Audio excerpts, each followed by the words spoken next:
আসসালামু আলাইকুম। হাঁড়ির ঢাকনাটা খোলার পর ঘ্রাণটা যখন নাকে আসবে তখনই আপনার মন খুশিতে ভরে উঠবে, কারণ তখনই হয়তো আপনি বুঝে যাবেন কি পরিমাণ পছন্দ করতে পারে আজকের এই খাবারটা। স্পেশাল একটা কোরমা রান্না করব, আর এই কোরমাটা হচ্ছে মুরগি এবং ডিমের। স্পেশাল এ কারণেই বলছি, এই একটা কোরমা আপনারা সার্ভ করতে পারবেন পোলাও এবং নান রুটি অথবা পরোটার সাথে। কাজ কিন্তু অনেক, চলুন শুরু করি। আজকে কোরমা রান্না করার জন্য এখানে 1 কেজি 250 গ্রাম মুরগির মাংস রয়েছে, আর এই মাংসের টুকরাগুলো লেগ পিস এবং থাই। তবে আপনারা চাইলে পুরো মুরগির সব অংশই ব্যবহার করতে পারবেন। যেহেতু ফার্মের মুরগি দিয়ে কোরমাটা রান্না করব, তাই এই মাংসের মধ্যে পরিমাণ মতো লবণ নিয়ে খুব ভালোভাবে মাখিয়ে রেখে দিতে হবে, যেন ভেতরে লবণটা ঠিক মতো ঢুকতে পারে। আর যতক্ষণে এই মুরগির মাংসের ভেতরে লবণটা ঢুকবে, ততক্ষণে আমাদের বেশ টুকিটাকি কাজ রয়েছে, সেগুলো সেরে নেব। ছোট্ট একটা ফ্রাইং প্যানে 2 চা চামচের মতো আস্ত ধনিয়া একটু ভেজে নিতে হবে। প্রথমে ধনিয়াটা দিয়ে বেশ কিছুক্ষণ ভেজে নিয়ে তারপর এর মধ্যে অ্যাড করব ছোট্ট একটা জায়ফলের অর্ধেক এবং খুব ছোট 2-3 টুকরা প্রায় আধা গ্রামের মতো হবে জয়ত্রী। 1 চা চামচের মতো সাদা গোলমরিচ এবং সেই সাথে হাফ চা চামচের মতো আস্ত জিরা দিয়ে আরও কিছুক্ষণ ভেজে নিয়ে তারপর এগুলোকে নামিয়ে একটা ব্লেন্ডারের জগে নিয়ে নিব এবং গুঁড়ো করে একটা মশলা বানিয়ে নেব। আর এই মশলার পুরোটাই ব্যবহার করব আজকের কোরমা রান্নায়। এবার একটা ব্লেন্ডারের জগে প্রায় হাফ কাপের মতো ব্রাউন করে ভেজে রাখা পেঁয়াজ বা পেঁয়াজ বেরেস্তা নিয়ে নেব। সেই সাথে 30 গ্রামের মতো কিশমিশ ব্যবহার করব। এটা মিষ্টির জন্য আলাদা করে চিনি ব্যবহার করতে হবে না। প্রায় 2 টেবিল চামচের মতো টক দই দিয়ে দিচ্ছি, একটা গ্রেভি হতে সাহায্য করবে। সেই সাথে হাফ কাপের মতো মালাই ব্যবহার করব, আর এই মালাই কিন্তু দুধের স্বর, যেটা দুধ থেকে তুলে নিয়ে ফ্রিজে সংরক্ষণ করতে পারবেন।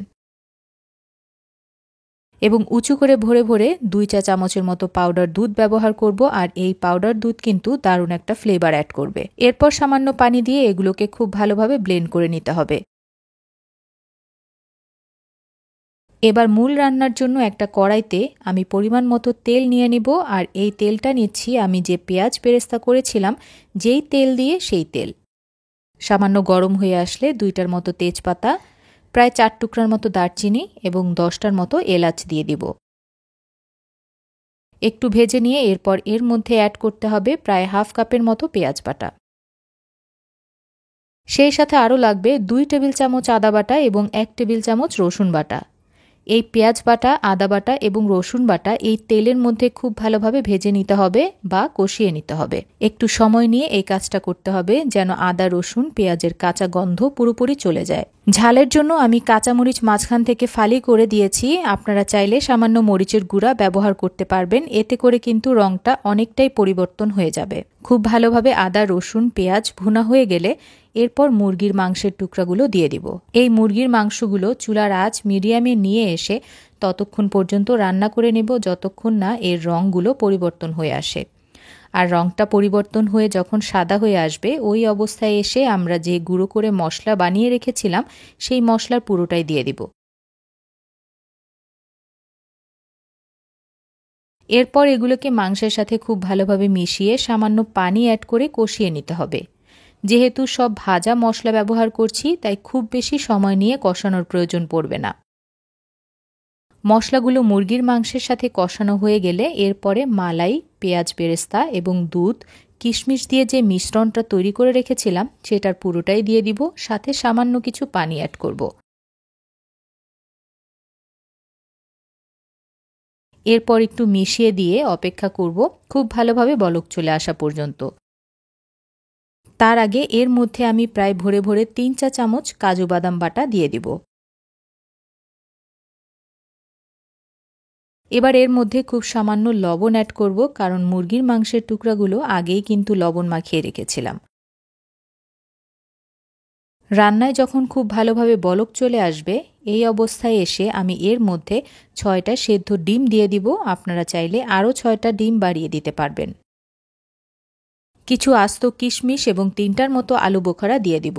এই আলু বোখরা একটু টক ভাব নিয়ে আসবে, আর কিশমিশগুলো খাওয়ার সময় দাঁতের নিচে পড়লে ভালোই লাগবে। এখনও কিন্তু আরও বেশ কিছু জিনিস দেওয়ার বাকি রয়েছে, তবে অপেক্ষা করব মাংসগুলো খুব ভালোভাবে সেদ্ধ হয়ে আসা এবং ঝোলটা টেনে গিয়ে আরও একটু ঘন হয়ে আসা পর্যন্ত। ঝোলটা যখন পছন্দ মতো ঘন হয়ে আসবে, তখন আমি এর মধ্যে 3 চামচের মতো ঘি ব্যবহার করব। অ্যাড করব প্রায় 1 চা চামচের মতো কেওড়া জল। ব্যাস, এবার কিন্তু এর মধ্যে শাহি একটা ফ্লেভার চলে আসবে। এরপর এগুলোকে খুব ভালোভাবে মিশিয়ে দিয়ে ঢাকনা দিয়ে ঢেকে চুলা একদম কমিয়ে রাখবো এর ভেতর থেকে তেল আলাদা হয়ে আসা পর্যন্ত। আর তেলটা আলাদা হয়ে আসলেই রান্নাটা শেষ।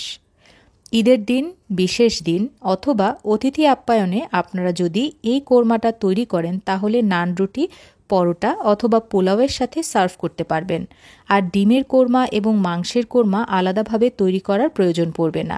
যার যেটা পছন্দ সে সেটা নিয়ে খেতে পারবে, অথবা ডিম মাংস দুটোই নিয়ে খেতে পারবে। আশা করি আজকের আয়োজনটা আপনাদের ভালো লেগেছে এবং আপনারা বাড়িতে তৈরি করে দেখবেন। আজকে আমি বিদায় নিচ্ছি, আবারও আপনাদের সাথে নতুন কোনো রেসিপিতে কথা হবে। ভালো থাকবেন, ধন্যবাদ।